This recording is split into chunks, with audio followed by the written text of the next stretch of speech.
Julio Herrera Velázquez, investigador del Instituto de Ciencias Nucleares de la UNAM.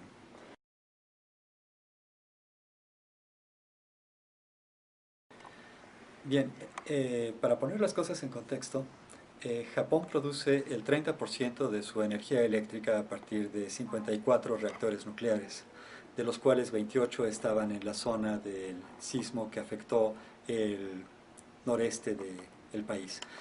En el momento del terremoto, 11 de ellos se cerraron automáticamente por las mismas medidas de seguridad que se tienen en caso de que haya sismos, y 3 de ellos se encontraban en la planta de Fukushima en Daiichi. Aparte, hay otra planta en Fukushima en Daini que en un principio tuvo problemas parecidos, pero pudieron ser controlados. En el caso de Fukushima Daiichi, lo que ocurrió fue que al perderse la energía eléctrica de la red, los circuitos que alimentan el refrigerante en el interior del reactor dejaron de operar. Entonces entraron en operación plantas de emergencia diésel, las cuales estuvieron operando normalmente durante 1 hora, pero en ese momento llegó el tsunami. Y la barrera contra tsunamis que tenía la planta era de 6,5 metros, mientras que el oleaje que llegó alcanzó los 7 metros. Entonces, eso provocó que se inundaran las salas en donde están las plantas de emergencia y dejaran de operar. Hasta que fueron capaces de llevar plantas portátiles, no fue posible restablecer la circulación de los circuitos de enfriamiento. Eso lo que ocasionó fue que el agua en los circuitos se evaporara, y al mismo tiempo que subiera mucho la temperatura en el interior del núcleo del reactor, lo que probablemente produjo una fisura en las camisas de circonio que contienen al combustible, y eventualmente fue necesario liberar parte de ese vapor para reducir la presión en el circuito. Ahora, en un principio, ese vapor se va a un edificio que contiene a la vasija del reactor, pero también ese edificio tiene una presión máxima que puede soportar, de tal modo que cuando se llegó a niveles peligrosos, también fue necesario liberar la presión de ese vapor hacia la atmósfera. Y de ahí es de donde viene inicialmente la emisión de desechos radiactivos hacia la atmósfera. Previendo esto, desde el principio se solicitó una evacuación en un radio de 3 kilómetros de la planta, el cual eventualmente, conforme la situación fue escalando, se amplió hasta 20 kilómetros de la planta.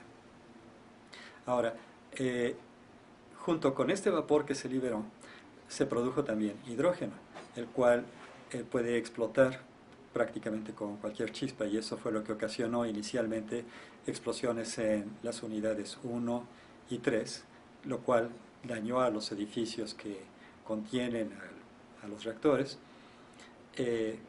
y eventualmente también se tuvo un problema en la unidad 2, en donde aparentemente hubo una pérdida de refrigerante durante un cierto tiempo.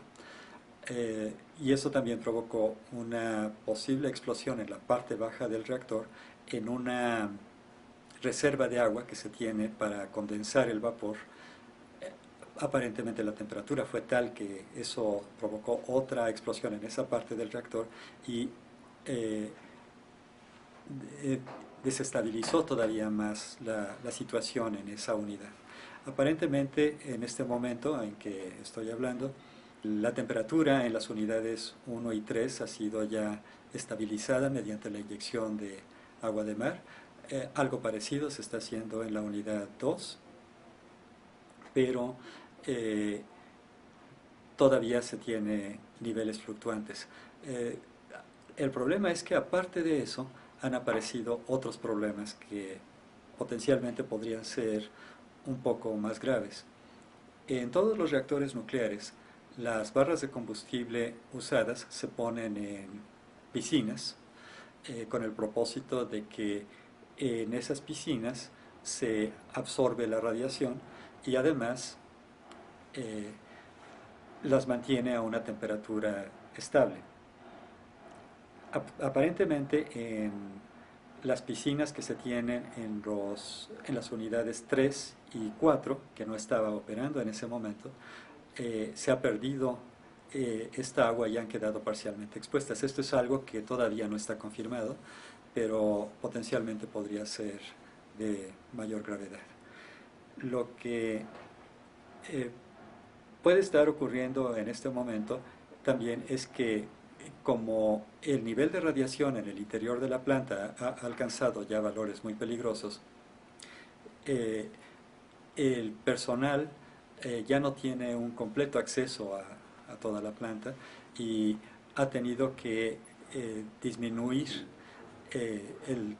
su trabajo.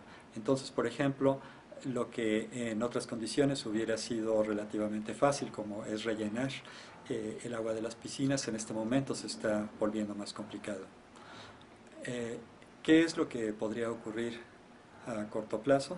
Bueno, desde luego, en el interior de la planta no lo sabemos bien en este momento. Esperamos que dentro de las próximas horas se pueda tener mayor información. En las zonas aledañas, lo que se sabe es que el nivel de radiación se está propagando, pero a niveles todavía muy lejos de los que pueden ser dañinos. ¿Cuáles son los peligros que se podría esperar?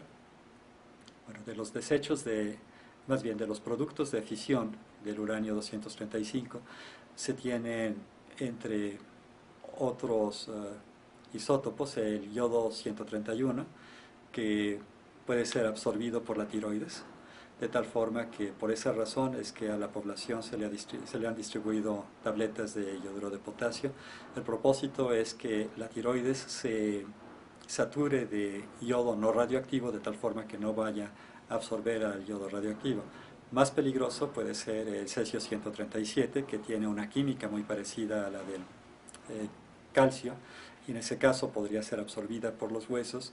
Eso eventualmente podría provocar cáncer en los huesos, leucemia.